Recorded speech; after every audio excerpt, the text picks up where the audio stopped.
Okay, you're all set to begin. All right, I am acting as temporary chair tonight. Scott is home. Hope you're feeling better. Thank you. So what is the agenda tonight? Do you have it, Chris? So I've got to do the recording notice and then I'll go right into the roll call. All right, good evening, everyone. This meeting is being recorded and broadcast on the Town of Barnstable's Government Access Channel. In accordance with Massachusetts General Laws, Chapter 30A, Section 20, the chair must inquire whether anyone else is recording this meeting, and if so, to please make their presence known. Is anyone else recording this meeting? Lovely. In that case, we will go into the roll call. Luis O'Neill. Here. Glenn Snell. Here. Butch Roberts. Here. Tom Cambereri. Here. Rob O'Leary. Z. Crocker. Here. Brian Hughes. Here. Scott Horsley. Here. Paul Neary. Here. Gordon Starr. Chris Clark.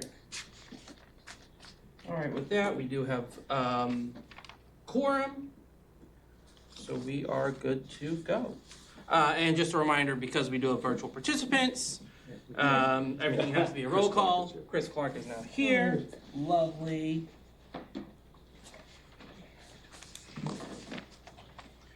Approval of meeting minutes. Excuse me? Approval of the last meeting's minutes. So we're right there.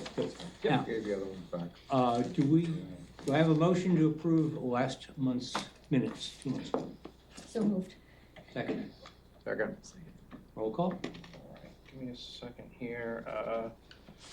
See this. All right, roll call for the approval of last month's, which is January 28th, meeting minutes. Luis O'Neill. Yes. Glenn Snell. Yes. Butch Roberts. Yes. Tom Cambereri. I read them and it's a nice job, thank you, staff. Yes. Yes. Thank you. Z. Crocker. Yes. Brian Hughes. Yes. Scott Horsley. Yes. Paul Neary. Yes. Chris Clark. Here. Yes. Okay. One roll call behind. All right, minutes are approved. That's that one. All right, next meeting. Sorry, my computer decided to shut off at 6 p.m. exactly. I'll just do it if you don't want for the Go next ahead. meeting. All right, cool. So for the next meeting, this is going to be the one with the Board of Health. I've already talked with Tom Lee and Tom McKean. They have given us a few options for when they're available. They've given me March 31st, April 7th, and April 14th. Varieties of days of those. Those are Mondays. What were Dan's the at? dates again? March 31st, Yeah. April 7th, and April 14th. They're all Mondays. They're all Mondays. I do have a list of other days that I could ask them about, but those are the ones they said for certain. So I was kind of hoping if we could just go for March 31st, unless anyone has any problems. No, and we need to start compressing. this. Everyone good? Do we Everyone get it out good? of the way? Yep. Cool. And upon confirmation, next meeting will be March 31st with the Board of Health. What time? 6 p.m. Excellent. Send out an invite on that, Chris. Yeah, I will send out that invite once I triple check with Board of Health, but they should be good. So it's gonna be 2 members, Tom, Lee, and? It will. So Tom Lee is the chairman Yeah. of the Board of Health, and then Tom McKean is the director of the Barnstable Health Division. Okay. All right, cool. That's all the administrative stuff. So, Good. Can you, oh set- shoot, yes, set the I can. I PowerPoint? absolutely can. Sorry, let me. So you have more minutes than you thought. And also, I will note that Gordon Starr is now on Zoom. Can he see this? He's sharing it. Gordon and Scott, are you guys able to see the screen? Yes. Excellent. Alrighty, so as many of you know already, I'm Amber Runner, Senior Project Manager, Special Projects. Gonna give tonight's presentation, which is just covering some alternative solutions for nutrient management. For a quick overview, this is really going to focus on our alternatives for nitrogen management across the town, but I am going to touch on what we're doing with phosphorus management. It's really condensed down into one slide at the very end, just to kind of note that we are doing phosphorus management as well as part of our comprehensive wastewater management plan. So we have a number of different management solutions that we are going over. Cranberry bog restoration, a couple of dredging projects, aquaculture, inlet widening, stormwater improvements, culvert widening, fertilizer and stormwater controls, and permeable reactive barriers that have been implemented across the town. So first I'm going to start with the non-traditional projects that were outlined for the Three Bays estuary. Is there any way to take that top bar out of there, or is that stuck? I can get it out for you. It doesn't affect anyone else. Okay, thanks. Yeah, so I was just going to start by going over the non-traditional projects that we listed out in our existing comprehensive wastewater management plan as part of the management for the Three Bays estuary. It's not that we didn't want to include other non-traditional type projects in our other estuaries. It just the other watersheds didn't necessarily present as many opportunities for applying these types of projects, whereas the Three Bays had a lot of opportunities for using non-traditional projects. And the way it's written in the CWMP is that we would pursue these various types of projects at risk, so the town would either through grants or town funds provide the money to do these projects, or nonprofits like Z's who are leading a couple of these projects would basically implement the projects. Monitoring would be conducted to measure their effectiveness, and then if they were proving to be effective, we would then potentially seek sewer relief from DEP at a later date. So kind of to get into more detail on these things. Uh-oh. I think you took control. Go ahead. Okay. So starting at the top of the Marston's Mills River watershed, and we're going to work our way down through the Three Bays, kind of going with the flow, literally. Probably a line Z is said 100 times. But anyways, we have a cranberry bog restoration project that Barnstable Clean Water Coalition is leading at the headwaters of the Marston's Mills River, where they have been able to acquire approximately 60 acres of cranberry bogs in that part of the watershed, and they've been working with a number of different organizations to restore these bogs into wetlands and increase the nitrogen removal on these bogs. In order to complete a cranberry bog restoration project, they essentially need to excavate down the bog plain, take away like 100 years worth of sand that has been added over the bogs, and expose the peat that's underneath, and then create what they call microtopography, which is essentially kind of mounding dirt in some places but creating depressions in other places to expose groundwater and spread out the surface water over hopefully the entire wetland, slowing the flow of the Marston's Mills River and increasing the nitrogen removal in that part of our watershed. Right now, it sounds like they're anticipating construction could be as early as 2026, maybe a little later depending on permitting. So Barnstable Clean Water Coalition has been doing a lot of work here, including monitoring. So this figure on the left is from their website, which essentially shows the aerial of the cranberry bog site. The blue line, squiggly line that runs through it is the Marston's Mills River, and then there are several yellow polygons. Those mark sampling stations where they've been conducting water quality monitoring for several years now, starting back in around 2018, to assess what the nitrogen concentration is throughout the river within the bogs. So they've been completing this work. The monitoring so far reveals that there's approximately 7,500 kilograms of nitrogen that's exiting these bogs annually. Of that 7,500 kilograms, 6,300 kilograms is in the form of nitrate. For anyone who's a chemist or understands wastewater in this room, it's good for the nitrogen to be in the form of nitrate because if the right conditions exist in the bogs, it can be easily denitrified, and which means it's permanently removed from the watershed as nitrogen gas. If we're trying to think in relative terms, the total amount of unattenuated nitrogen that we're trying to remove in the 3 bays watershed is roughly 27,000 kilograms of unattenuated nitrogen. So that 6,300 kilograms is about 20%. So there's a lot of potential in these bogs. And so at the bottom of the screen, I put a little red arrow for where the outlet of the bogs is, just so everyone's aware. From there, the Marston's Mills River continues flowing south.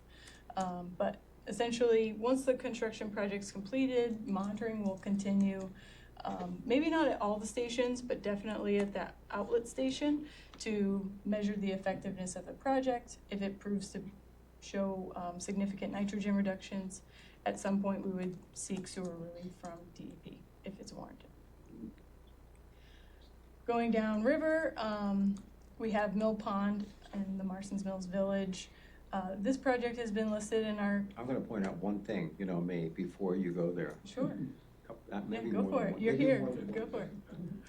First of all, Rob Steen's idea 8 years ago, he said, gee, a lot of the stuff is coming down the Marston's Mills River. Can we put a treatment system in the middle of the river? Yeah. Which we said, I don't think we could do that exactly, but that's kind of what this is, really. It really is what it is. And I think the one thing that Amber didn't mention that's so critical to think about is when this is working, several years from now, the plants have to do their thing, you gotta get the restoration right. But this water right now gets to the 3 bays estuary to North Bay in about 6 or 7 hours. So being able to do that so quickly is hugely impactful potentially compared to anything else we could do. Whether it's sewer or alternative septic or any other thing, this could actually make a really quick change. So that's all, wanted to point that out. Quick question, if I might follow up. So what is that construction project, what is it, like a time frame? I mean, it looks like a massive deal, so is that gonna take 5 years to build out, or is that something that literally can be 6 done? months. 6 months? If that, they do it, it's quick. In fact, you can go down and see a project in Harwich called Cold Brook, Okay. which is really being done, it's same model. It's the only other one on the Cape being done for nitrogen mitigation. And they did it in about 6 months. It's done now, you can go there and walk and see what they did. And Very impressive. how did like, you see the backhoe in the bog, so how did like the conservation You- and state and federal, You know all that kind what? of stuff? They say when you drive heavy equipment across these bogs, it can look like a waterbed.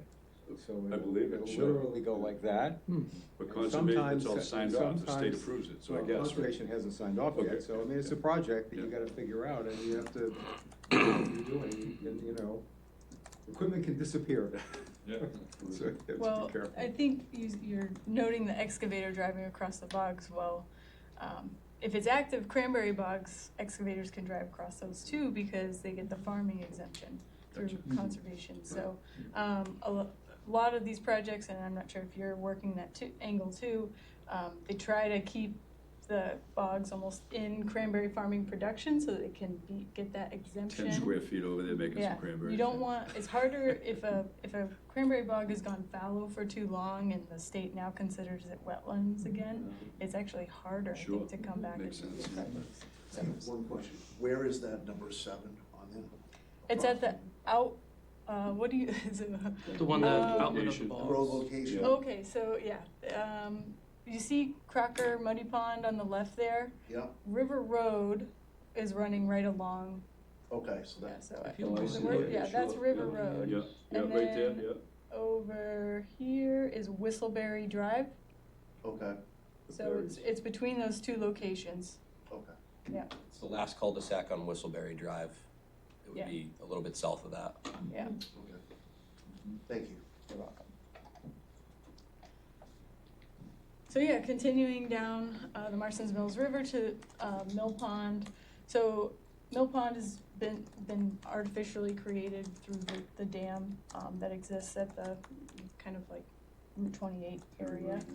But nonetheless, this pond does remove nitrogen as well. We've actually had a lot of monitoring completed on Mill Pond, starting back in 2002 until present through various organizations, including Barnstable Clean Water Coalition.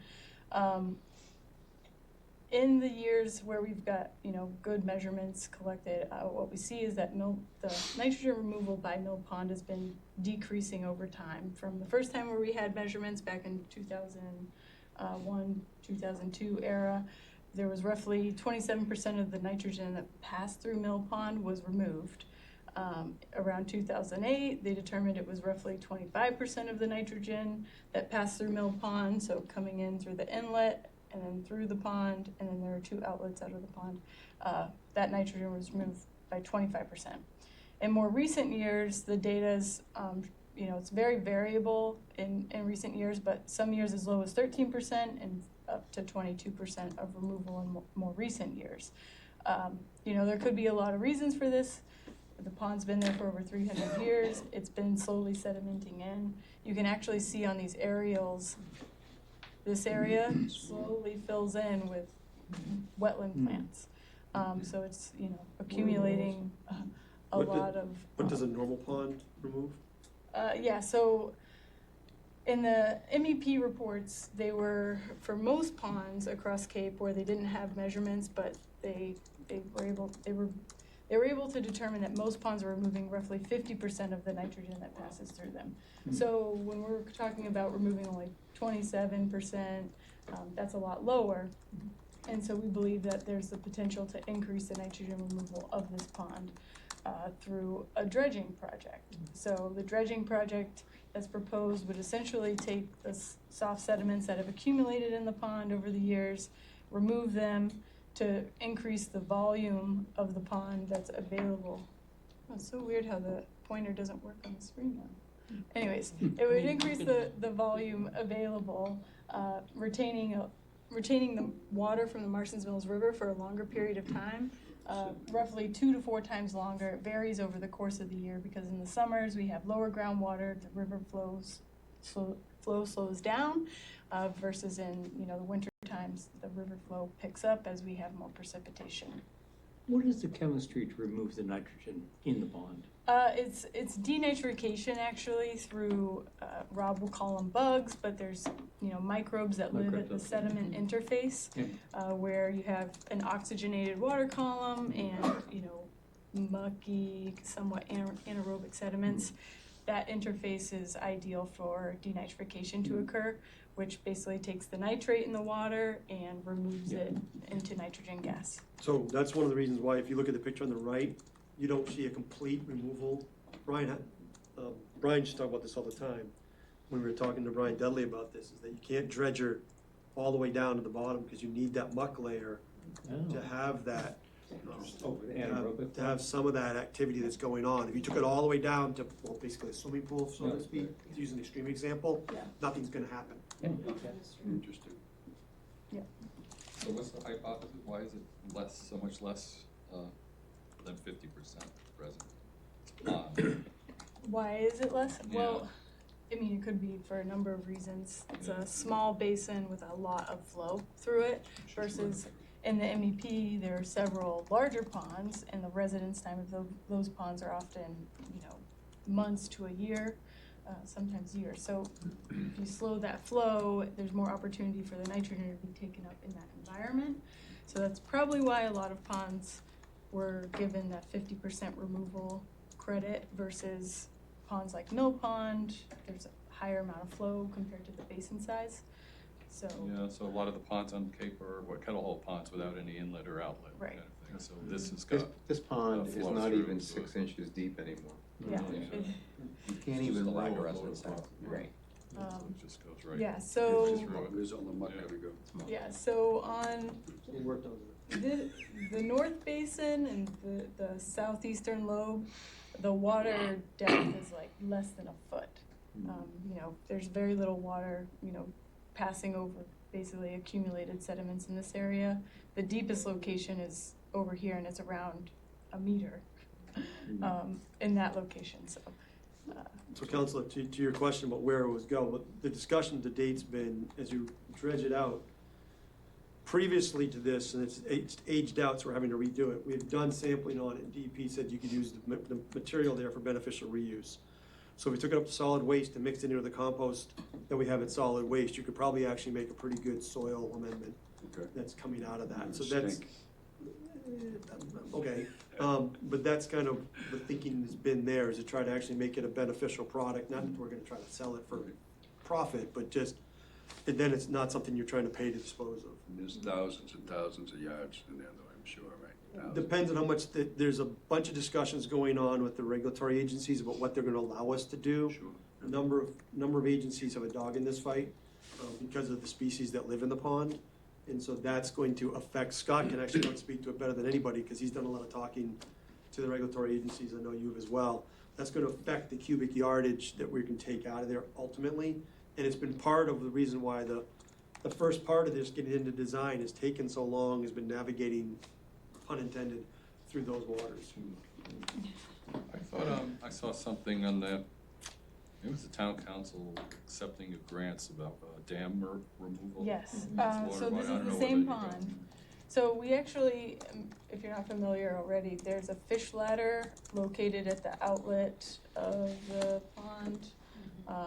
And that fish ladder, it's in need of rehabilitation at this point, and we've been working with NRCS through another grant to redesign that fish ladder so that it meets modern day standards. But as part of that work, we found out that the culvert network that goes underneath Route 149 and Route 28 presents a velocity barrier to fish. So kind of running into these barriers, we saw this opportunity and we decided this would be another, it would be an opportunity to evaluate if a dam removal is able to improve fish passage, also what does it mean for Mill Pond? And we've actually identified that this pond is considered in our CWMP for nitrogen management, so it's something that they're gonna consider as part of that study for us, so. But if you remove the pond, won't the level sink? Move the dam. If you, if you remove the Electric dam, I believe, right, yeah, we'd lose the pond, and then do we lose the nitrogen removal? In which Yeah. case, that's something we need to consider if dam removal is So- to It's a grant to come. feasibility study, Right. it's come not to the a table. proposal. Yeah, So the grant was an opportunity to come along and actually have somebody, other than us, conjecture about this, is have Yeah. somebody actually scientifically look at that.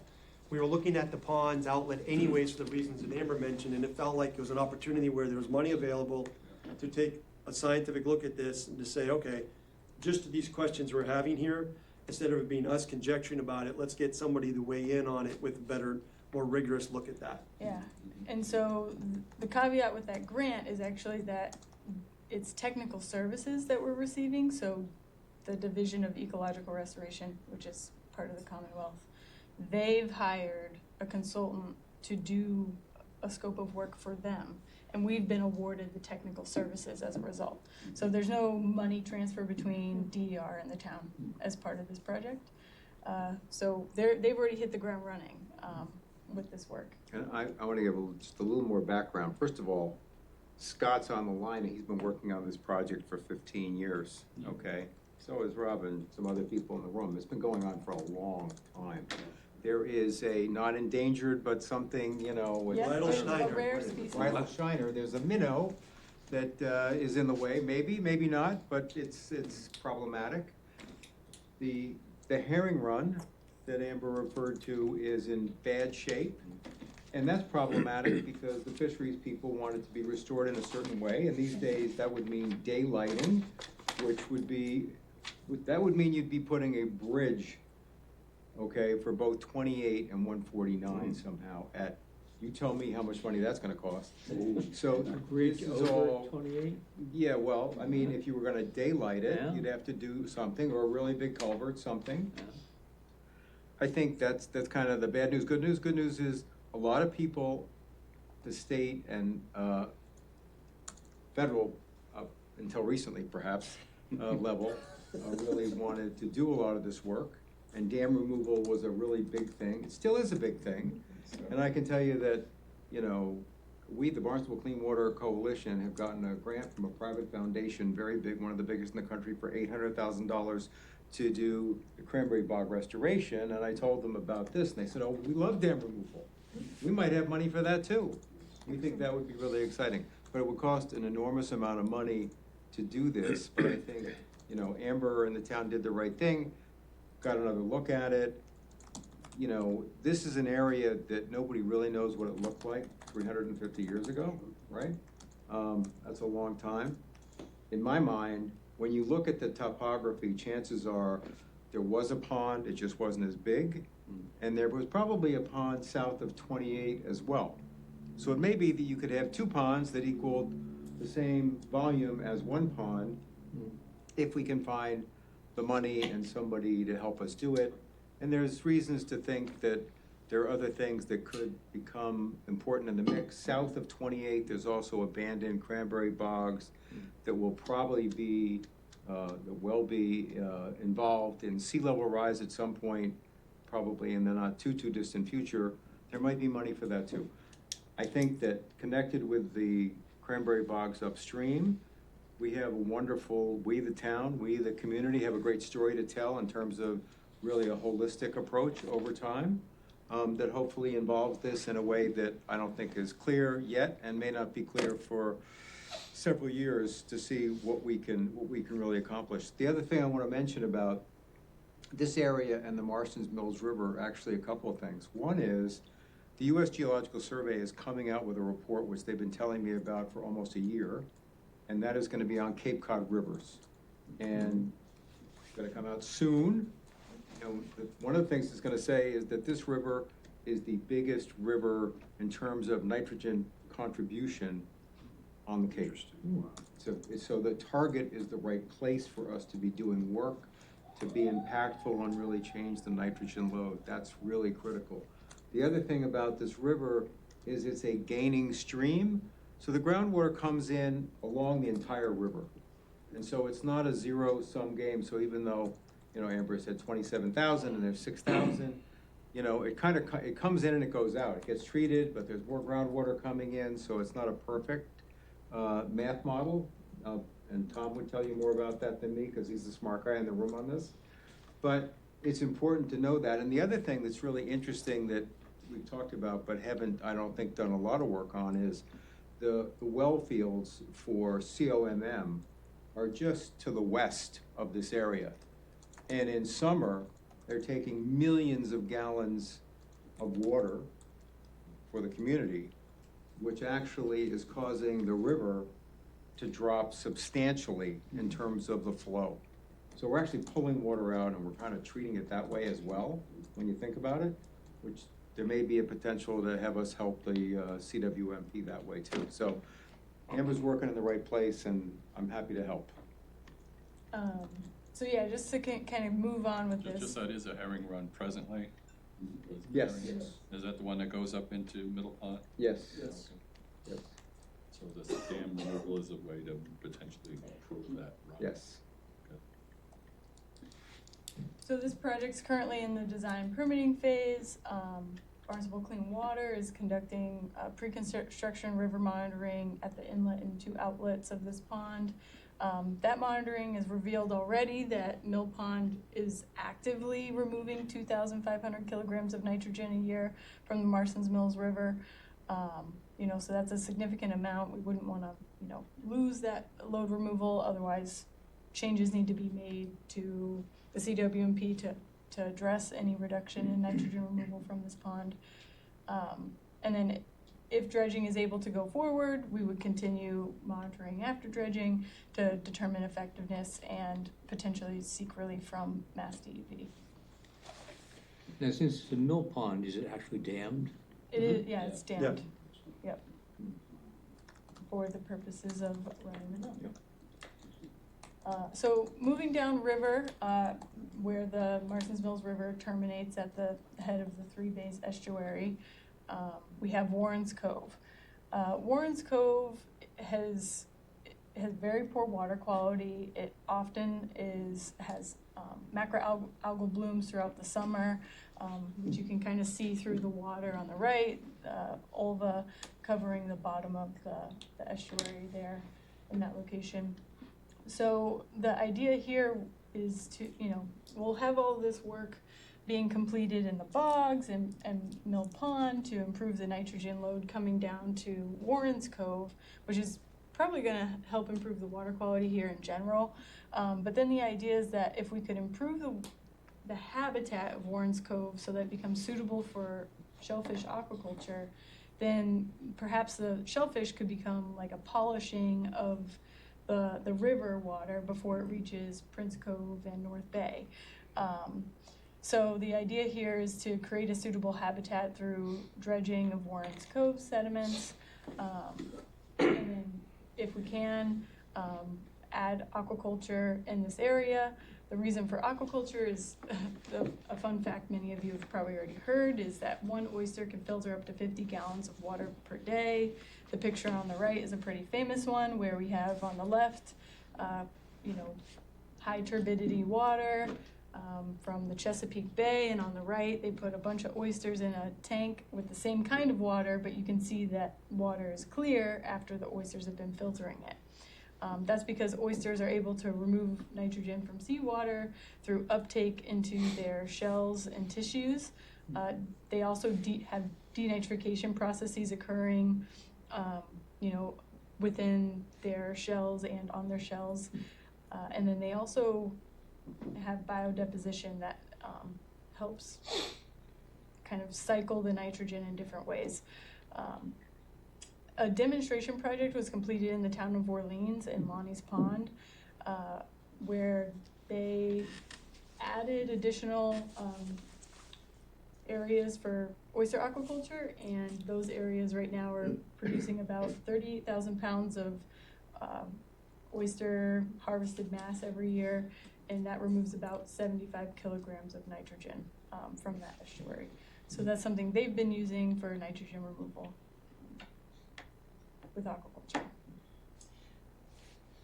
Further down at the Katuah Bay inlet of the three bays, there was a lot of work completed by the Barnstable Clean Water Coalition to secure permits for dredging the inlet of Katuah Bay and widening that so that it would improve the navigational safety through that channel. The dredge sands would also be applied to Dead Neck, which would provide some coastal resiliency by building up the dune down there, which also provides shorebird habitat. And then also there was the potential that opening the inlet by 400 feet would increase the flushing of Katuah Bay and improve the water quality. There was some modeling that had been done as part of the Massachusetts Estuaries Project to look into what would happen if that inlet was 400 feet wider. That modeling had determined that, you're unlikely to see a significant change in the water quality as a result of that inlet widening. Once the project was completed, we actually, because of all the water quality monitoring that goes on in the estuaries, we decided to look into it and see, hey, can we measure a change here? Well, that monitoring data, throughout the estuaries, we took 5 stations scattered between North Bay, Katuah Bay, West Bay, and then the Sentinel Station to assess just that. Looking at those 5 stations from 2015 through 2023, we determined that there was basically no significant difference in the water quality data at 4 of the 5 stations. The only one that had a significant difference was Station 9, which is located in West Bay, kind of on the right there, thank you. But overall, that project didn't affect the water quality enough to warrant a request for relief from sewers, as a part of the inlet widening project. Just for your information, I believe that Station 9 is right over a oyster farm. Oh, really? Oh, Interesting. so maybe, So that's the only. maybe that's what's influencing Station 9. Because You might want to do an overlay of where the grants are on the south side. we'll have to take a closer look, thank you. Hey, Amber, can I ask a question? Can you hear me? Sorry, I can't see you, Scott, but go ahead. No, that's okay. That's okay, thanks. I should have raised my hand or when we were on the aquaculture, but I do have one question, and Tom will remember when we were working on the 208 plan, one of the outcomes of that process is something called the technology matrix, where we really tried to quantify some of the benefits from some of these technologies. And one that seemed to be pretty persuasive was the shellfish aquaculture. I think there were some numbers developed per million oysters, that kind of thing, which everybody around the table kind of agreed to. And we had quite a few good people there, including Josh Wrightsmith from the county, et cetera, and others. And I think I had mentioned this before, but one thing that I've been thinking about is the MEP study was done based upon data as of the early 2000s, either 2001, 2006. And I'm wondering how much additional aquaculture has occurred in this system, and whether or not we might do at least a calculation using that technology matrix as an estimate to see what level of potential restoration might be occurring. And I don't know whether that's something that, I think the way to get the data, I think, is to look at shellfish landings and harvesting. I believe that data is available, has to be filed with the State Division of Marine Fisheries each year. So that's something we could do. I say we generally, but I can actually respond to that a little bit, Scott. Sure, So I did look into it. What I found was in the town of Barnstable, our licensed shell fishing areas haven't changed since 2000. So what we have today is what we had at the start of the MEP, conveniently. Now, because those licenses are operated by, commercial fishermen, they're at their discretion how they use those areas, and the landings can change year to year. The information, as you mentioned, is reported to DMF, but it's not tracked in a way that I can access it for the 3 bays. And some conversations with others indicated that I'd probably have to go to DMF and go through the paper files in order to really determine what the landings for 3 bays estuary are compared to Barnstable Harbor. Now there's a report out there, it's like Our Blue Economy report, that did cite Barnstable's shellfish landings from like 2014 through 2018. The data was from the DMF. So they do compile the data, but it was for all of Barnstable. When you look at that, you see just what I was saying, that the landings by year vary. They're not the same every year. So in short, is it good for our water quality that they exist? Yes. Has there been a significant change that we should be measuring? I'm not so sure. I'm not convinced that we need to be measuring that change. So we're not sure that the amount of landings have increased over that time, despite the fact that the grants are the same. Yeah. This whole period. Chris, do you have any thoughts on that? I can share that DMF does try to protect, or does protect, the commercial farmers for their proprietary information. So a competitor can't scoop the information. But if perhaps a request could be made, and they might share it for scientific or to support your work. So it's not, as long as it's not publicly available per grower. So that's something that we can work on. From having lived down there for a long time, it seems to me Katuitt Oyster has been quite a bit more active over the last 20 years. So I don't know. I don't want to push it too far, Amber. I thank you for looking into it, because we talked before, but I thought it might be something to at least consider in conjunction with this work that you're going through. So maybe we can talk offline further about it. Thank you. Yeah.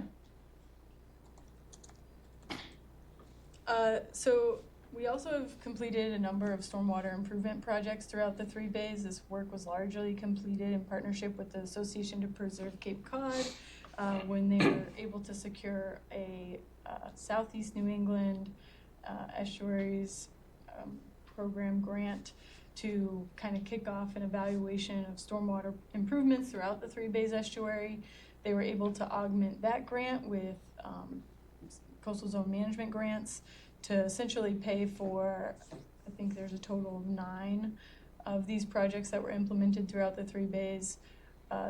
Those projects are totaling roughly 35 kilograms of nitrogen removal per year. It's not a lot, but you know, it counts, and it's something that when the opportunity presents itself for us to implement green infrastructure projects that remove nitrogen or for stormwater, we should implement them when it's appropriate.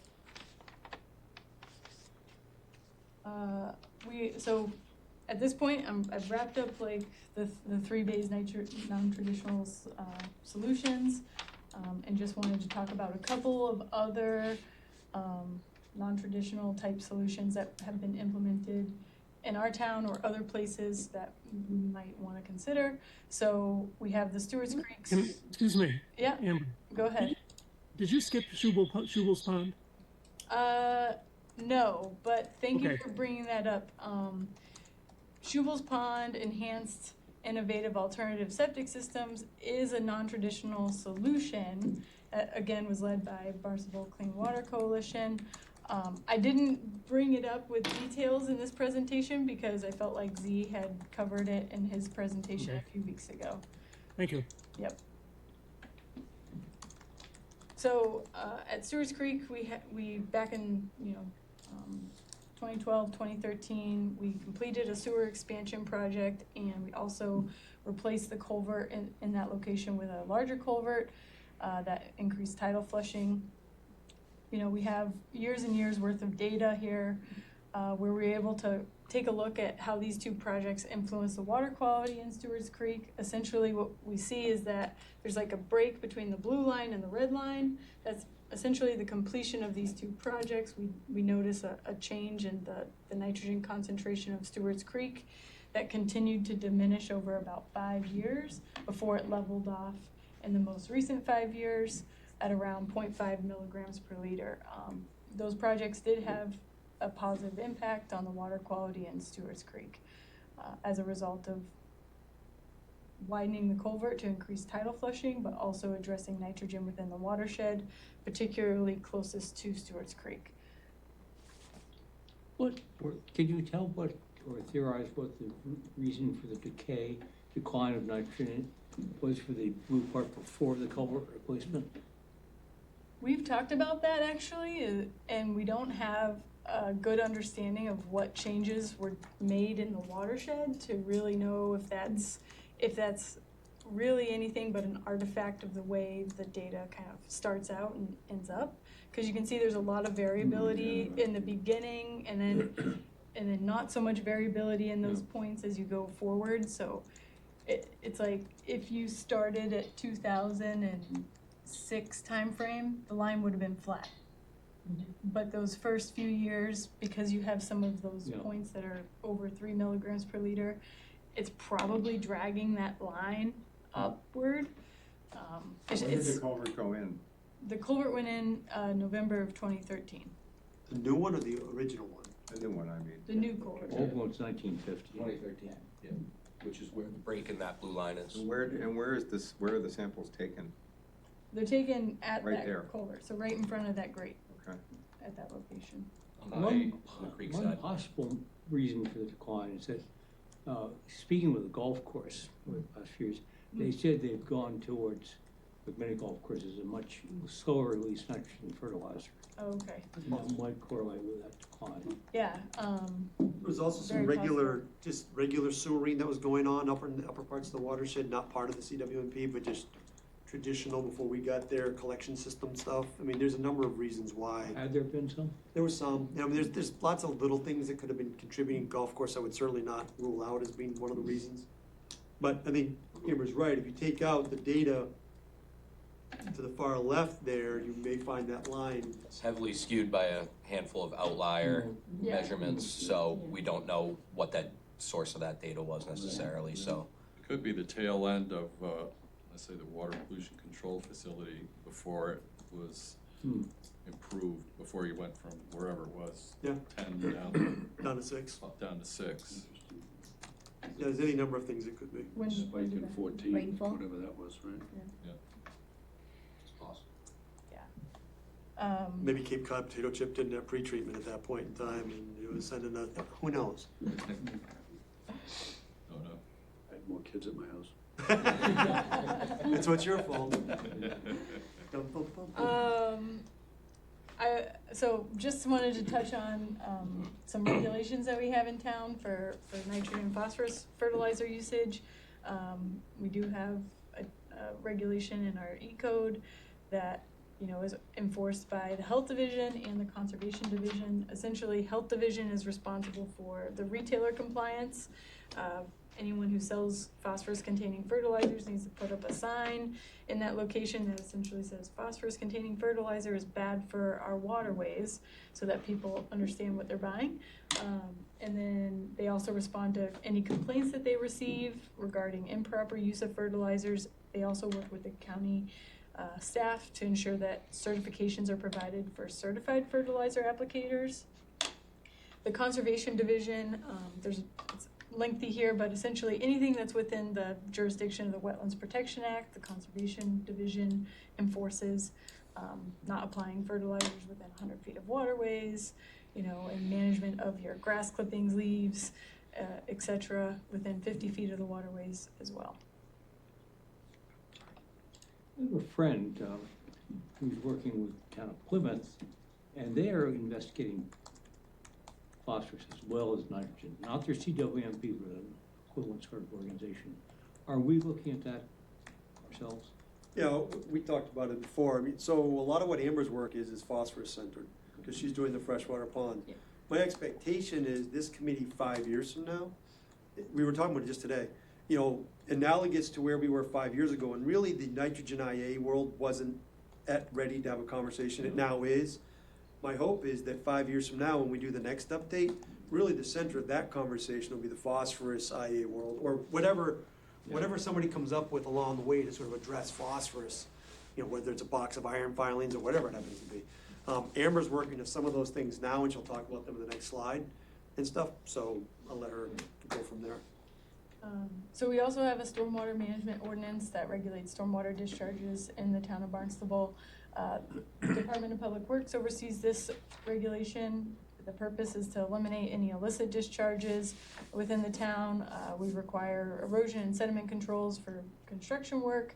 And then we also require that for any new development and redevelopment properties, this is targeting new and redevelopment over an acre, that they use low impact development design strategies. They also have to hit certain removals for total suspended solids and phosphorus, and optimize their stormwater BMPs for nitrogen removal. So it doesn't dictate how much nitrogen they need to remove, it just asks them to optimize it if where possible. So I have a question about this and fertilizer. Sure. If some towns and some communities have very draconian fertilizer regulations. I mean, I have people that come into my office all the time and say, you know, in New Hampshire, I couldn't even buy this, period, can't buy it. And I go to Home Depot and it's like stacked to the ceiling. If we change the regulations, are we not doing it because the community go crazy and I want my green lawn? Which my wife might say, or is it because? So the last time I remember this getting chewed on was literally when Dan and I first got here. They were working on this, Dale was leading up the cause, and they were working on this stuff, so that would have been 2012-13 timeframe. It just hasn't come to the surface since. The real problem I've always heard when I've talked to other communities about it is how do you enforce it? Yeah, You know, I mean, that's- so we don't sell it here, but the next town over does. Right, right. You know, Buy it so somewhere hey, your lawn's getting a little green, what's going on? Yeah.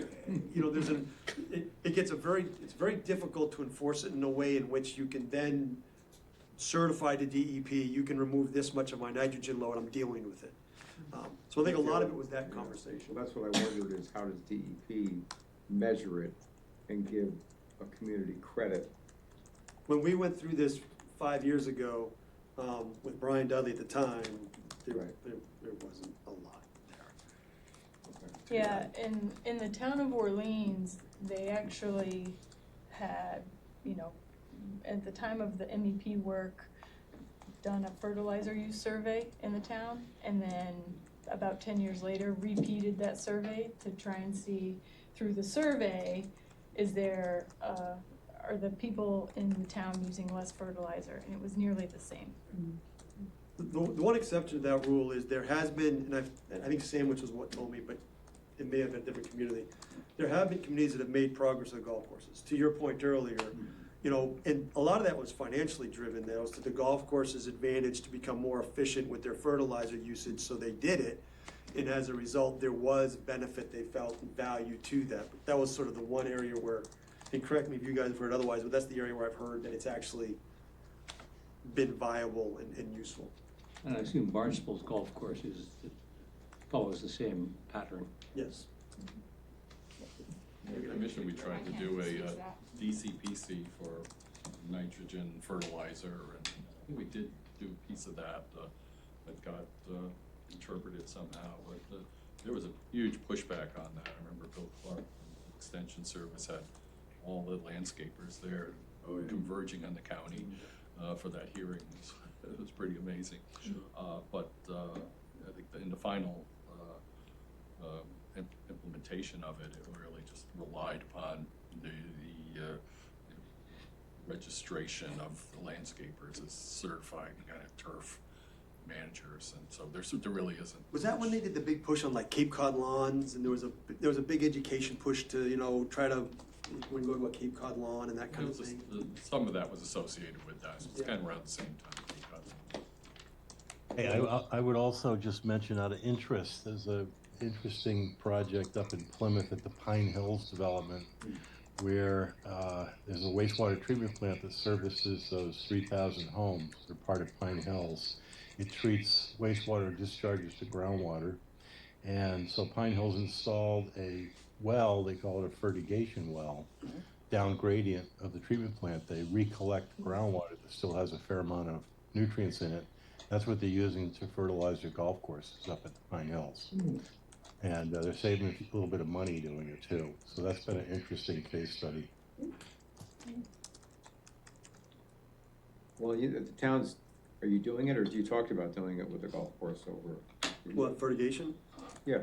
I mean, basically at this point, any place they pull groundwater out, there's nitrogen in it, and they're basically fertigating.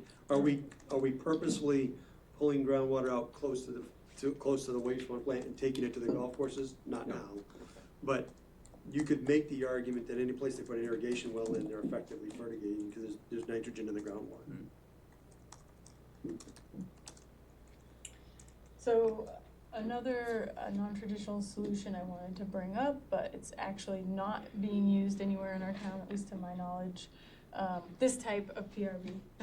We'll talk about some other types after I mention this one. There was a case study on Lagoon Pond in Martha's Vineyard where they cited and put in a PRB. And I'm gonna see if we can go to the website because they have a story map. Okay, we're nearly done. So a PRB, essentially, you know, you have kind of your house with a septic system or residential neighborhood with multiple septic systems. The nitrogen gets into the ground and it moves towards the estuary. The idea of the PRB is to install like a barrier of some kind in the ground where it intercepts the groundwater that's passing towards the estuary. In the case of Lagoon Pond, they used soybean oil, injected it into the ground so that it would intercept that groundwater moving through towards the estuary, and they found that essentially the nitrogen was around 5 milligrams per liter. Once it passed through the PRB, it was 0 milligrams per liter. So a PRB is basically just denitrifying. So what that is that you're injecting, there's an organic carbon, and usually it has a buffering agent in it as well. Yep. So they also noted that there are several considerations that need to be taken into account in order for PRB to be effective. So you have to do a lot of upfront evaluation work. You have to determine your depth of the groundwater. That's really important because, like, if you were to go up to Marston's Mills, groundwater can be fairly deep in some locations, so you're not going to try and inject a PRB 40 feet deep. So it's important to kind of site it based on groundwater depth. flow direction of groundwater. So we found in multiple studies, Z's experienced it in his EIA study at Shubal Pond, that modeled groundwater flow is not always your actual groundwater flow. So you need to determine that as part of the project. You need to know your hydraulic conductivity of the soils, nitrogen concentration. You know, there needs to be you want nitrogen there if you're gonna go to the effort of installing it. Soil type, and any tidal influence that there may be on the groundwater potentially affects the effectiveness of this type of a project. This is one type of PRB. Really anything that's permeable and reactive, so reactive being that it converts nitrogen from one form to another, preferably nitrogen gas that's permanently removed from our watershed, can be, and then is a barrier of some kind, can be a PRB. So Z was working with wood chip bioreactive barriers in the bogs, trying to see if those could be deployed within bog channels for removing additional nitrogen. They're still working out on that project. Biochar is another type of substance that could be considered a PRB, where it removes nutrients as the water passes through it. Compost. Yep. Any sort of organic, that's why they were using soybean oil, any sort of organic carbon, because the wastewater that's encountering it is already anoxic generally.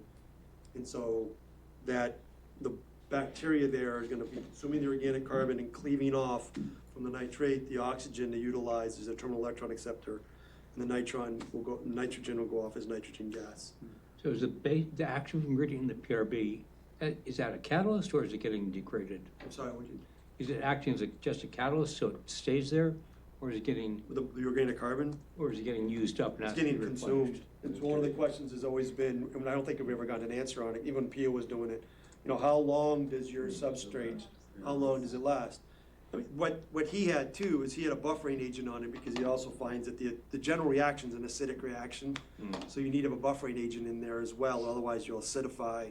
And Quite Base showed this, because they did one on the coast, and you can see right after it, basically acidified everything and stuff. So there's a science to it, but the trick is as Amber talked about, is how do you intercept the groundwater in such a way that A, it doesn't avoid it, Yeah.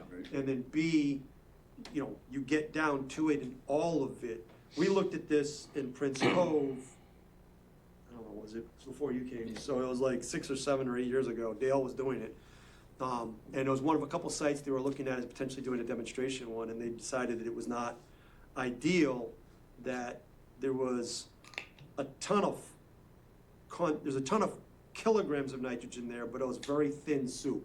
There was just so much flow in a thin soup, it made for lots of poundage, so to speak. Yeah.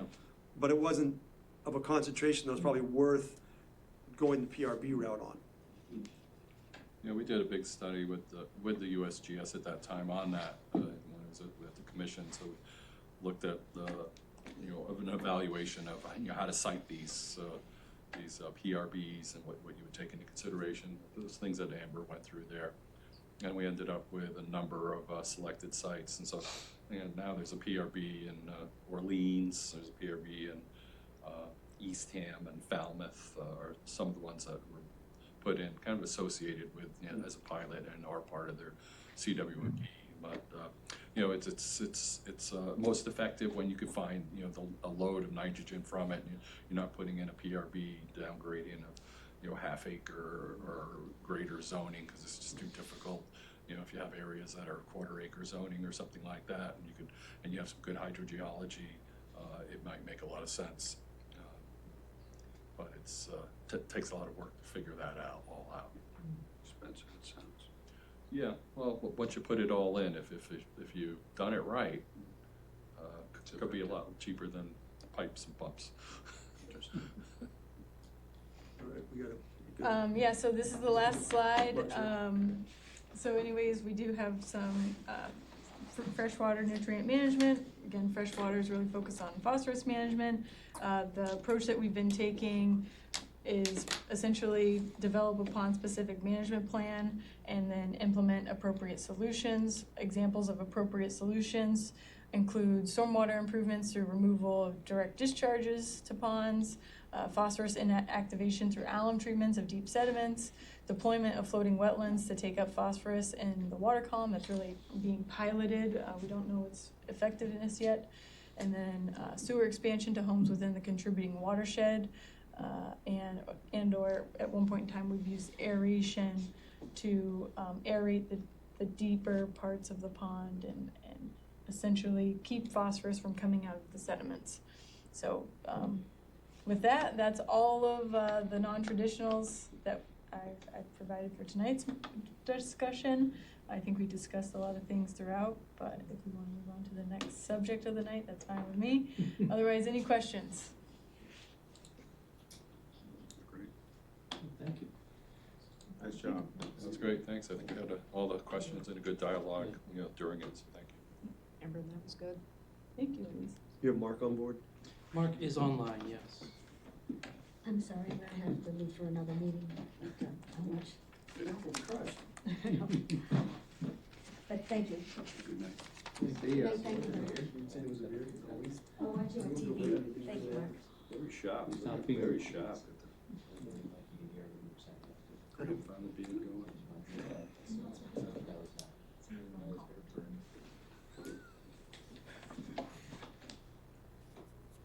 Mark, Kelly's liking your new beard. He looks very distinguished. I saw him here. I gotta get a sweater vest, Rob. I'm still working on that.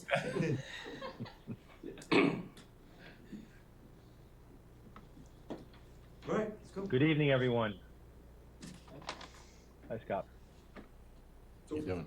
All right, so let me do an introduction here. So people have been asking and having conversations about the financial aspects of the CWMP. We can think of nobody better to speak to that than Mark Milne.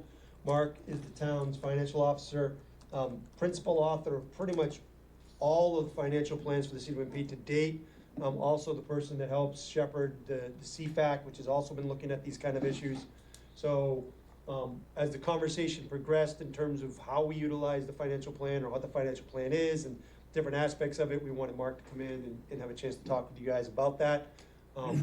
With that, Mark, I will pass the floor to you. Thank you, Rob. And good evening, everyone. Glad to be here. And I was given a few questions ahead of time by Chris.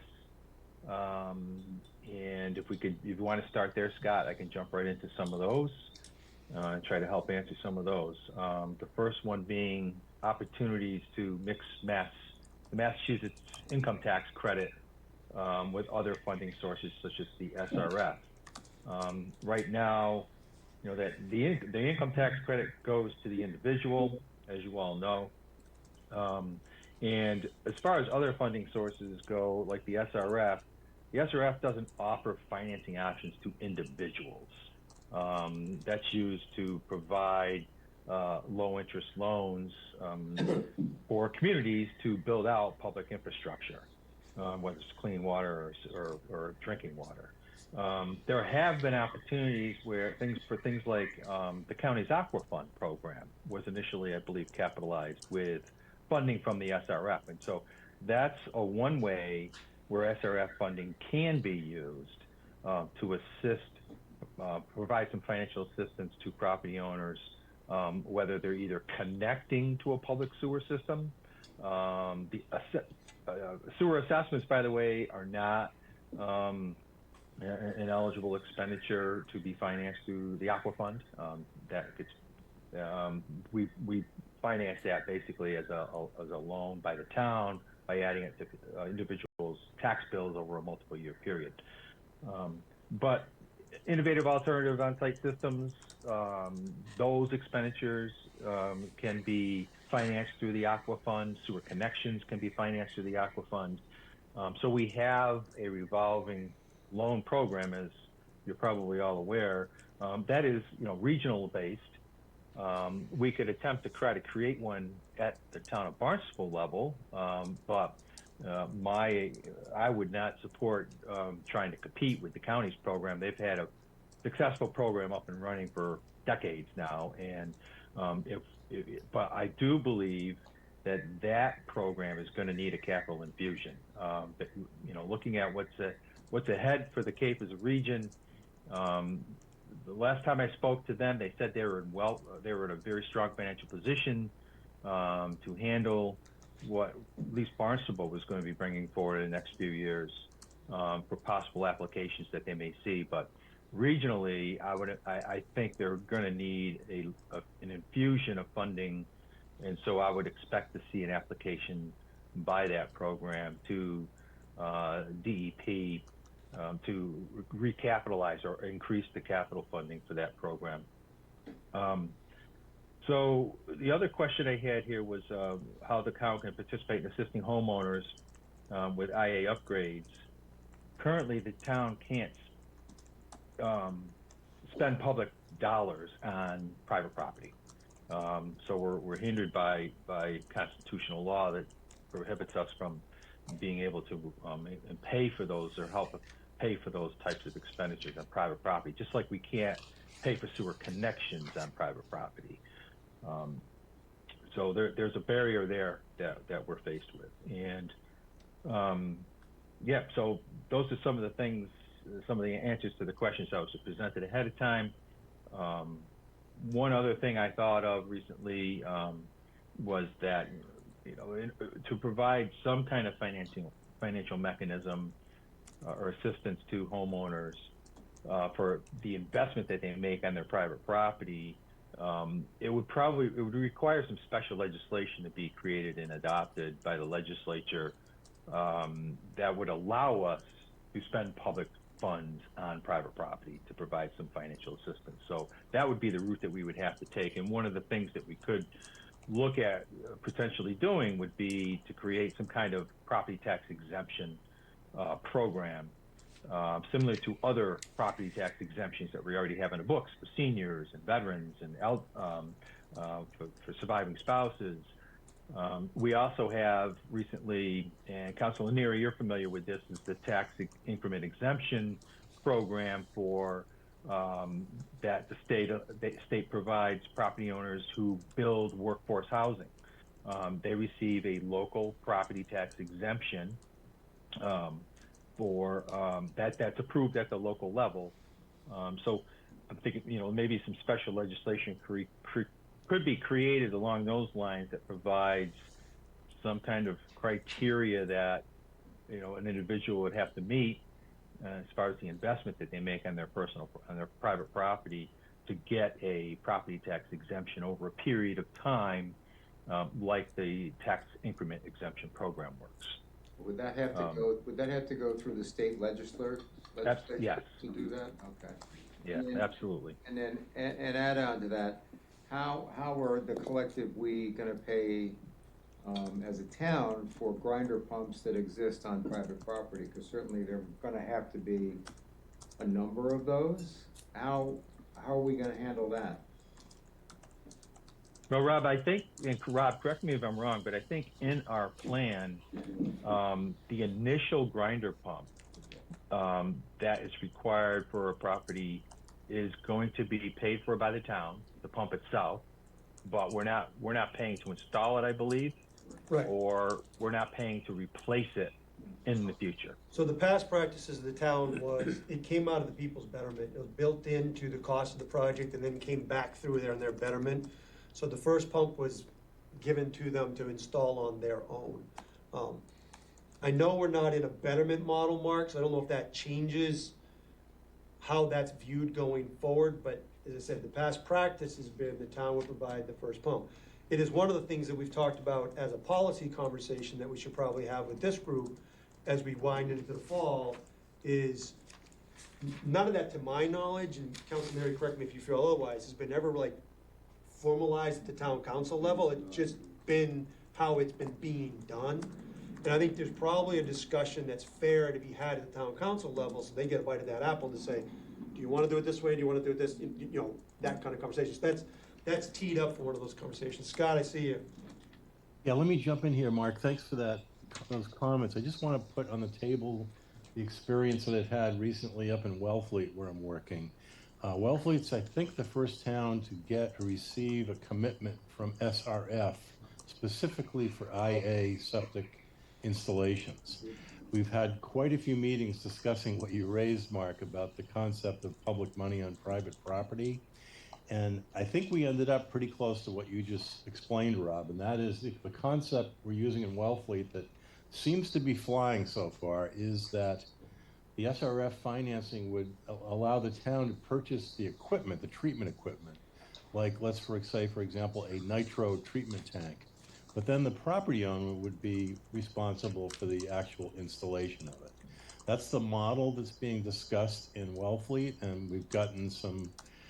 I don't have anything in writing other than the grant, the loan has been made. We qualified for the loan through SRF, but that's the current thinking up in Wellfleet. And interestingly, GHD is the consultant up there doing the work on that, and they use the example of Falmouth where they're working, where they are like you just said, Rob, providing the grinder pumps to private property, and that seemed to fly with the people at the state. So I'm just going to share that because we've been talking about this quite a bit, and it looks like there may be a way forward. So, and Mark, I'm curious whether you've had a chance to look at the new draft IUP and what the implications are, for that. I mean, this is pretty fresh. It's only a draft. I was hard pressed to understand exactly how to interpret that. Kind of a $50 million cap that doesn't roll over. It seems problematic, certainly in the extreme. Although I was thinking, in this case, you might be buying equipment that you could continue to put in, whereas if you were trying to build a plant, you can't build half a plant, but you could roll out a certain amount of IA equipment, for instance. I'm just thinking out loud about that and how hopefully that draft IUP doesn't become the final program, because it seems very draconian. But I don't know if you can weigh in on that at all at this point. Yeah, not much more than what you just said, but it's certainly a concern for us with what they're proposing, because there's been a lot of planning at the local level, at all towns, and communities have made commitments in the form of appropriations to bring forward projects based on what the existing IUP, the way the existing SRF funding loans took place, and so this is a very large change. It's receiving a lot of pushback, as we all know, but it is, as you mentioned, just a draft.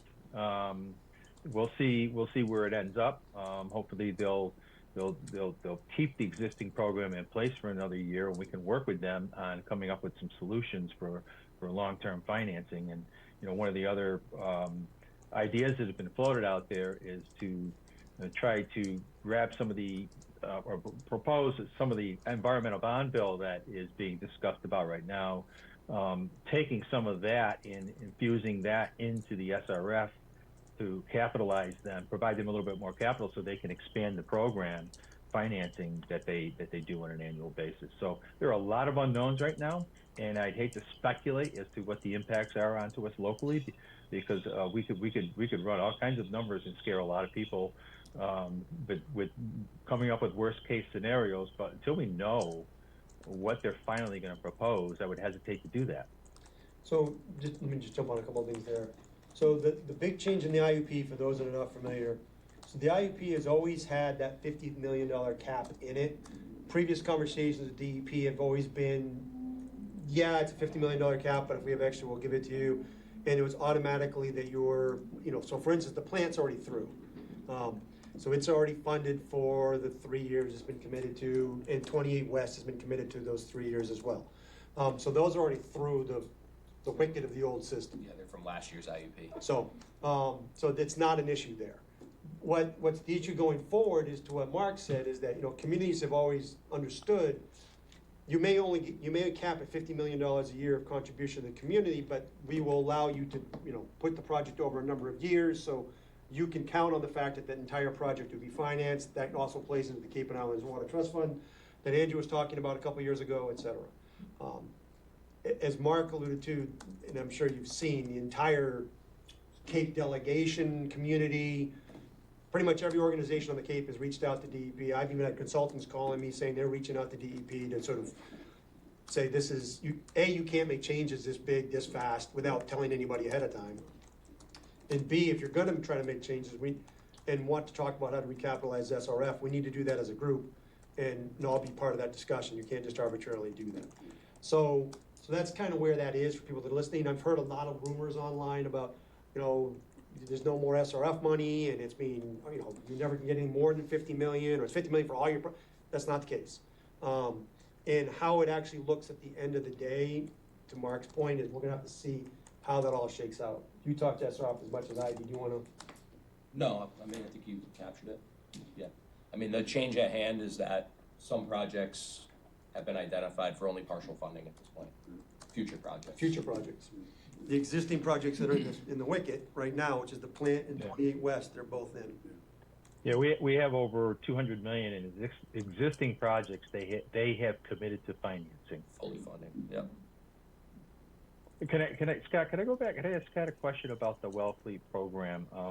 Is Sure. it the project that's listed on the 2025 IUP for Wellfleet? Because I saw it listed there, but it didn't look like it made their cut for financing. Yeah, there's actually two of them. An older one. The first one, which was only $450,000, is the one that did get funded. Okay. The second one, the 900K, I think, is the one that didn't quite make the list, but they still have the commitment on the 450. Actually, to correct myself, it was originally, I think, $1 million, but the town didn't have the appropriation, so they cut it back to 450 because that's how much money they had appropriated. But the 450 still did make the cut. That was 2 years ago. Okay, thank you. Yep. So just a simple question, and I'm not familiar with this. How far out so we got 200 million bucks. Where does that take us? And the IUP discussion currently, is that really a conversation that's about 2028 spending, 2029 spending? Is that how you think about that, or how do you think about it? It's projects that are identified in fiscal year 26. 26. Our fiscal year 26 capital plan. Okay. And everything previously is funded fully at this point in time. So what we're talking about is Finney's Lane. Finney's Lane's the one that's on the. Finney's Lane's the one that's the one got pulled back down a little bit. So now we're having the conversations about that, and we'll see where this all goes. Yeah, I mean, we don't know. So, And there's a point, I think historically, at least the way I understood it, we kind of had a lot of projects that were already, let's call it, they were kind of pre-engineered, almost shovel-ready stuff. So we were kind of like the beginning of the line, and now I guess, the entire Cape's jumping on it. I mean, the state is jumping on it, not just the Cape, but the Cape has some of the biggest demands or needs. So now everybody's on board going, and, all of a sudden this pile of money is like, it's getting gobbled up and disappearing. And is that the problem? And one of the things that I'm sorry Andrew's not here to explain this, because I had talked to Andrew talked here, and Andrew's made it sound like there's no problem, we don't have to worry about it, kumbaya. We just heard that, and then this came down. And then a week later, there's a new sheriff in town, and we just changed the rules completely. So, I mean, when we looked at the IUP, because Mark Ells asked us to do an analysis of the two IUPs, last year's and this year's side by side, the two big differences were the one we just talked about. But the other big difference is the last year's IUP was at $1 billion, whatever it was at, dollars, and now we're at 850 million. So what happened to the 150 that was there? And when you read between the lines, some of that looks like they're becoming less secure in the bill funds, which is the infrastructure law, the Biden infrastructure law that came through.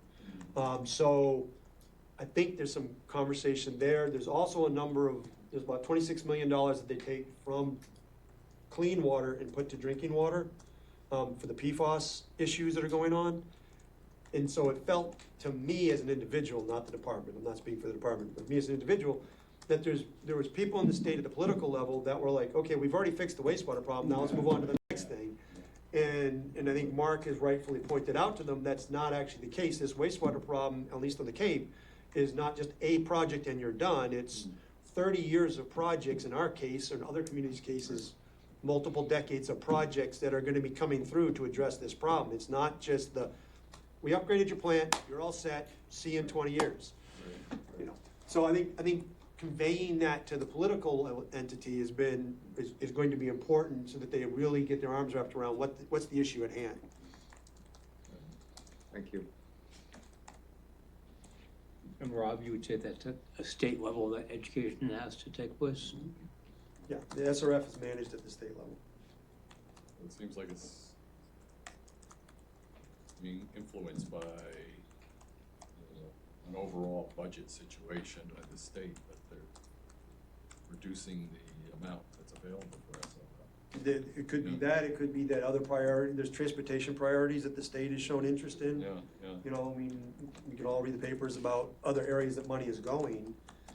And that's why I think it's important for the Cape, particularly its delegation and the entities that have spoken up, to say, no, our problem is still here, it's not done, and we're just getting started on this.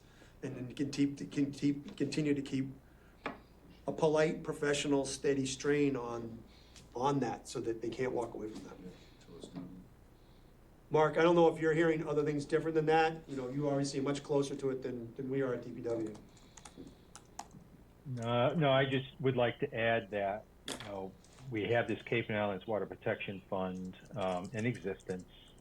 And in order to receive the current 25% subsidy, which they've committed to, and they project that they will be able to continue to commit to, your project has to be listed on the IUP as a funded project. And so if we don't get the project listed because of these caps, then we won't get the Cape and Islands Water Protection Fund subsidy, yet that trust fund is sitting there with all this money to award those subsidies. And so there needs to be some fix in the language that I think that created the Cape and Islands Water Protection Fund, and that would allow, at least if the project gets submitted to DEP and it gets listed on the IUP, but it doesn't make that financing cut, it should still be eligible for the 25% subsidy if it gets listed in their plan. So that's some language change that we'll be looking at to accomplish, so that we can at least get the 25% subsidy from that fund, because they have the funds there to provide that. And those funds don't come from the state, right? Those are all local contribution funds? Yeah, that fund is created by a separate Cape and Islands Water Protection Fund surtax of 2.75% on all types of rentals on Cape.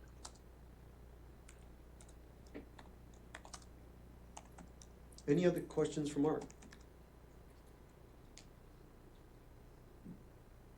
Anybody? Wow, that was easy. Oh, well, one other follow-up thing, Z, thank you for sharing that information with me that you had from Falmouth. Yeah. They were looking at the septic tax credit, and they raise a very good point, because currently it's not refundable. And so when you look at how it impacts the individual tax payer, it's really beneficial to higher income taxpayers. Lower income taxpayers won't get the full benefit of that tax credit. And so there's going to be some, I think the House is currently working on, maybe it's Representative Vieira is working on some language to try to get that changed, so that people on the lower income scale can receive full benefit of that septic tax credit. And that's probably something we should bring forward to our council leadership to consider supporting.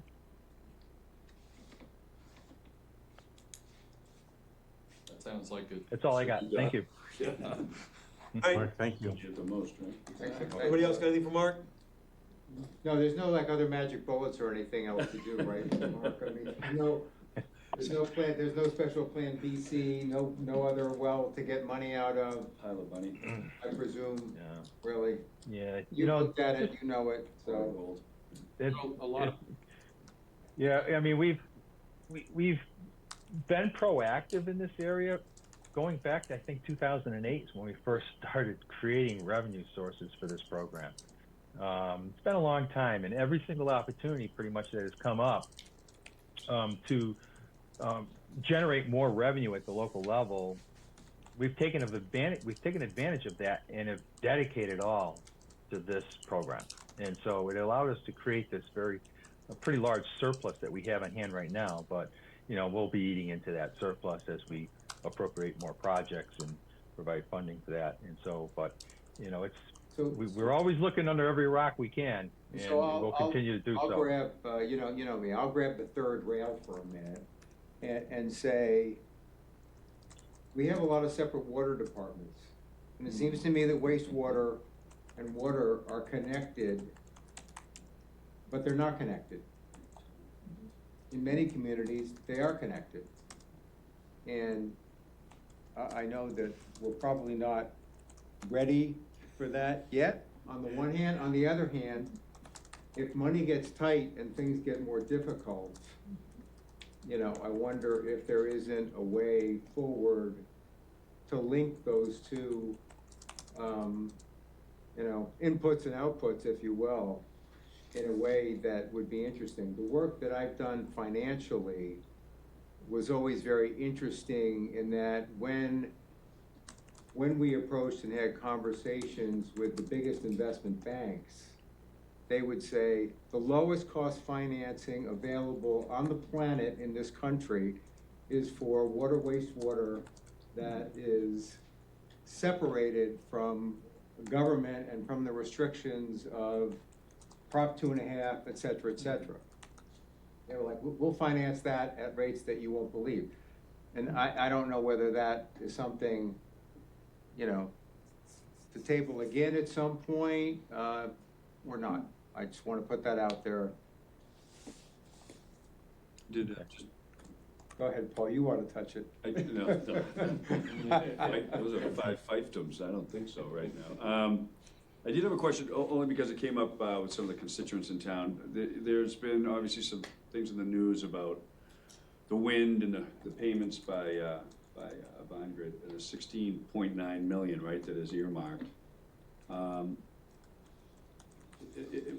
Is that, should the wheels fall off the cart and the project doesn't get done, is that a risk? I mean, I'm just curious, just because I know that that's a big part of paying for this thing, at least in your last model that you did. Has there been any, I don't know, background information, backdoor information, something that,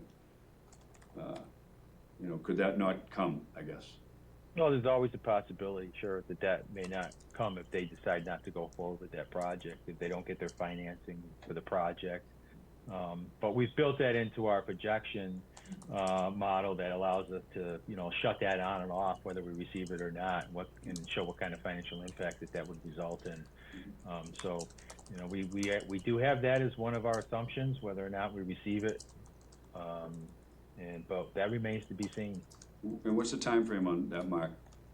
I mean, is it within the next 2 years? I think the side agreement that we have negotiated provides the payment to be made upon them receiving their financing for the project. And I don't have a specific date for you as to when that will take place. Thank you very much.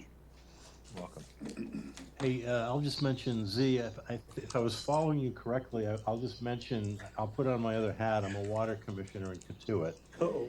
And we've been talking, and Rob, you and I spoke about this a while back, we've been concerned about some of the homes in our Zone 2 area, and we've been looking for potential upgrades, either connecting to the town sewer or doing something more local. And we were faced with the same question a year or two ago. We talked about raising money locally through our water rates to accomplish this, for part of it. And we were faced with the same question about, can you spend, in this case, district money on private property? So we've actually filed legislation, it's pending, which would empower us to use water district money on private property for water quality upgrades. So if this passes, I think that'll be fairly unique. But we do have legislation that's pending at the state level that would give us that additional authority. So I'll let everybody know if we're lucky enough to get that through. I don't know if that goes to your point, Z, but that's maybe a small example of it. Thanks, Scott. So Scott, that just covers Katuitt? The Katuitt? Yeah, that would just be Katuitt, little Katuitt. Anybody else for Mark? Mark, thanks for your time. I know you're back-to-back meetings and appreciate it. Yep. Thanks, Thank you, Mark. everyone. Have a good evening. Mark. Bye-bye. Chair. All right, do we have any other business? Questions, comments?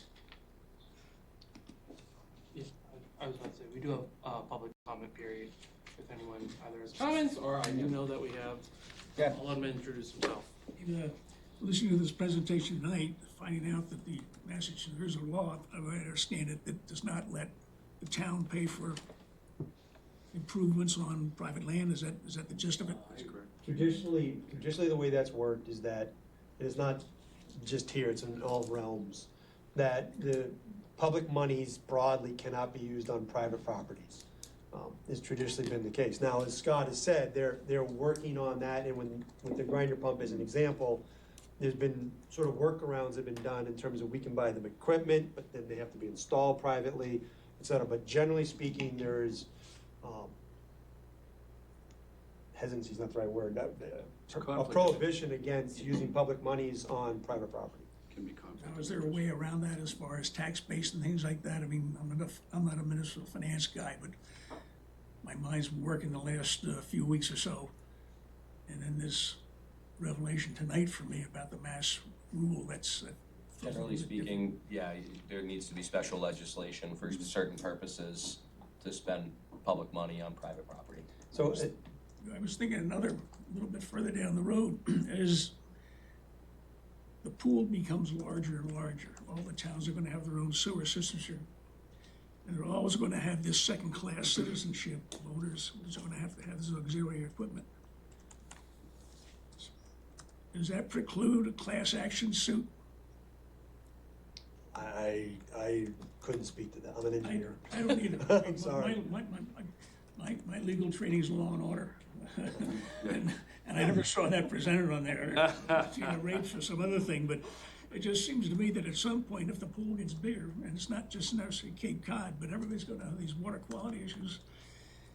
And if there's a disadvantaged class, Well, it goes across many created, barriers. and there's gonna be some There's many topics. You could- sharks out there gonna get a piece of it. You could relate that to the roads, right? The road policies, you know, public and private roads in town. I mean, so if I get a sewer, how come my road gets upgraded? My next door neighbor who doesn't get his sewer doesn't get his road upgraded, and who pays for that I've been road? shut down tonight because of Massachusetts statute. And I'd say, number one, I think it's very unfair that there's a certain class. And this, you've heard the arguments, but it's insane, but I guess maybe that's part of the reason why grinders is the best they can do. It's true. So Rob, Sir, considering just a moment the sewer pumps, my pump fails, I have to replace the entire thing, purchase plus the installation. Could it be possible to do the same thing with the town for the replacement pump? Is, yes, we have a stockpile of pumps and yeah, I mean, the way that the previous projects were set up was not that way. So the previous projects were set up as the first pump would be paid for by the town, and then subsequent pumps were paid for by the homeowner. That's the conversation we're going to have about what, town council should, from my perspective, and it's purely just mine, town council should opine in terms of what do they want us doing here, because effectively, we've just been following past practice in terms of what's been done previously. And I don't know that that's ever been formalized as a policy. It ultimately becomes a fiscal policy, which goes to the town Right. council, Council right? would So have that's to- why we feel that the town council should opine on a policy. So, I'd say that most of my experience in Cape Cod is in Chatham. I had properties in Chatham for 40 years, moved away and came back and ended up in Centerville because I got COVID out of the real estate market in Chatham. But what they've just done recently, and Chatham's been screwing around this thing since 2009. And what they've recently done since they started to hook up, the grinder thing has come to a head. And they actually had a moratorium, so they said anybody has a grinder, we'll put it on the back burner until we get this thing sorted out. The last couple of weeks, they've got a program where they will provide the one pump. They're also going to arrange for a $2,000 stipend, whatever that means, for any kind of upgrades that have to be done for electrical work, which is gonna be expensive. And then there's also some talk about they would contract with a a firm that does remediation and replacement and whatnot, and they would work with them. And if the town individuals are gonna work with this one unit as opposed to going out to 13 other ones looking for different pumps and There's systems, communities, so E1 does that, there's communities that have hired E1 to try to start to do that. It's just, that's why we feel it's a town council conversation, because obviously there's a various degree of cost that goes with all that, and the question is, to what level do you want, to what level of service do you want to provide? And that's the conversation that has to happen, and what this group will do, once we get through the sort of the rewrite, which we're hoping to have done by sort of August timeframe, we get in September, October, November, it's time then, you'll notice the back of Chris's agenda, there's a list of items that we want to start to work through in terms of the policy front, to bring policy recommendations, to debate policy here, and then bring in recommendations to town council for their debate. That's on the list, that's exactly that I would like to conversation. see that in some kind of an education seminar or part of this process as far as because what I find is, number one, the town computer system is very difficult to get around in. It's too complicated, it's too many push this button, push that button. I think it's probably a system was designed 30 years ago and hasn't been updated much. They've added stuff to it, but it's very difficult to get around it unless you spend a lot of time doing it. Just an aside. But I think, and I've been to this, I've listened to the meetings on the TV, but this is, I think, the third one I've been live. And there ain't nobody here from the public. Now, I don't know how many people look at Channel 8, I don't know. But it seems to me it should be a little bit advertised a bit more so that people who are in the same situation that I'm in, and I'm not speaking for anybody as far as a group, I'm speaking for myself because I think it's an unfair proposition, but I think the more voices that are aware of it, they're more involved with, besides just the fact, well, shut up, hook up, and get on with your life. It seems to be more discussion about it. I'd like to see that maybe as one of the things come December when it's all over, there'll be some kind of recommendation to the select persons that That's the there's maybe intent. more to be done. That's the intent. My name is Adriel Galvin. I work for EMA. I met a couple town of Barnstable engineers at a recent conference and learned about the project and became very interested in it. I grew up in Yarmouth, so I'm very familiar with the Cape, and I just came to listen and learn. So I have a couple questions. I'll just hold till the end if you don't mind. Excuse myself, I got a dog that's probably yelling and screaming. So, Have a good evening. thank you for the help. See you next time. Thanks for Go to coming. hear more about the grinder thing. Yeah. Thank you. By the way, I don't call them grinders, I call ourselves lowlanders, because if you're talking about grinders, you think it might be a strip club or something, so my word for it is the lowlanders. All right. Anyhow, thanks for your help. Yep. I think he's going to Taco Tuesday. All right. Anything else? Okay? Did you have some questions, you said? Or you're gonna wait till the end of the whole process? Right, yeah, I'll just take one up on an individual basis if that's okay. Thank you, though. We had talked about a presentation with MasTech, is that off the table, or? Nope, I am actually working with MasTech to get a few dates on their calendar. Been talking with Brian, I can never say his last name correctly. Baumgartner, that one, thank you.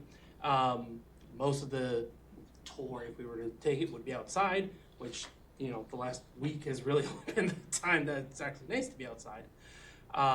So once I get those dates, probably closer to the end of March/April, I will let you know. But it is not off the table. And our next month's agenda is going to be health, and that's it. Board of Health. That is it. Okay. Okay. Okay, I will take a motion to adjourn. So moved. Second? Hang on. We have to do roll call. Yeah, we gotta do roll call. Hang on. Okay. Hang on. Give me a second. Anybody's on Zoom, you have to roll call. All right, for the motion to adjourn, Tom Cambereri, Yes. Chris Clark left, Z Crocker, Yes. Scott, Yes. Brian, Yes. Paul, Yes. Rob, Rob's out, Luis, Butch, Yes. Glenn, Yes. Counselor Starr left already. Good, thank you. That is it. Have a wonderful evening, everybody. This meeting is adjourned.